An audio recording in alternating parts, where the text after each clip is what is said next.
Hello and welcome to JCMD Daily News. I'm Jenny and this is Cecily, and today we will be discussing the tragedies of the Warsaw Ghetto Uprising. For those of you who don't know, the Warsaw Ghetto is the largest of all Jewish ghettos, located in Germany-occupied Poland. About a month ago, on April 19th, 1943, an uprising broke out once troops and police entered the ghetto to deport its inhabitants. Yesterday, May 16th, the uprising has been declared finished and the German troops have left the area in ruins. Those that survived were sent to concentration camps or killing centers. The last several months in the ghetto have been spent in agony for its residents. Around 300,000 Jewish occupants have been deported or murdered. The uprising was not spontaneous. Tired of living in fear, some residents have been creating a self-defense unit that they call the Jewish Combat Organization.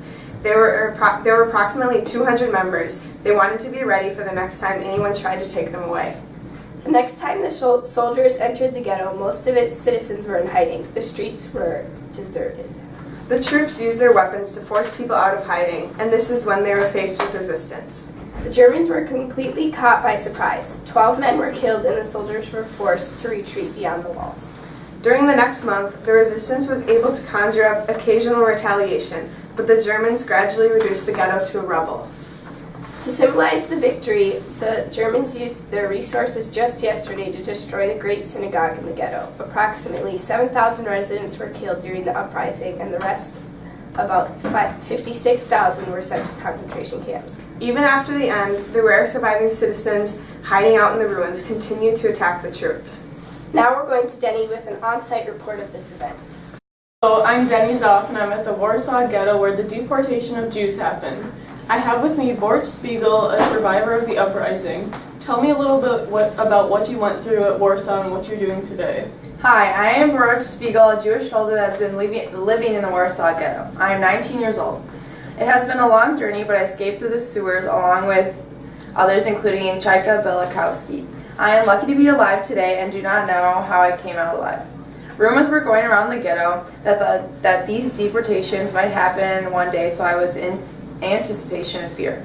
While I was sleeping, I woke to a large popping sound and ran out to see what was happening.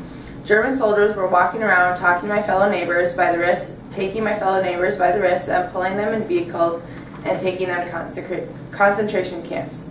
At this point, I knew I had to get out, so I traveled through the sewage canals to leave. I would like to move to a different country so I do not have to deal with this anymore. I am not comfortable here and cannot afford to be put into a concentration camp. How interesting. That sounds like such a harsh thing to go through at such a young age. How has this impacted you personally and those that survived it with you? How do you think we should all remember this moment in history? We are obviously not doing so well right now. We had to see things that we should not have seen. I want all my peers to know that we will try to fight through this and it will eventually get better. I think that we should all remember this as a terrible day. That the German soldiers took many Jewish people into the camps for all the wrong reasons. This day will never leave my memory, but I'm forever grateful that many people and myself got out safely. Thank you for taking the time out of your day to come and speak with us. Thank you for having me. Back to you guys in the studio. Thanks for your report, you guys. The Warsaw Ghetto Uprising has been the largest Jewish uprising so far and has given Jews all over Europe some hope and motivation to fight back against Nazi Germany. It may be the beginning of the end for Hitler and Nazi Germany. Best of luck to all that have been affected by this traumatic event. Thanks for watching. This has been another episode of JCMD Daily News.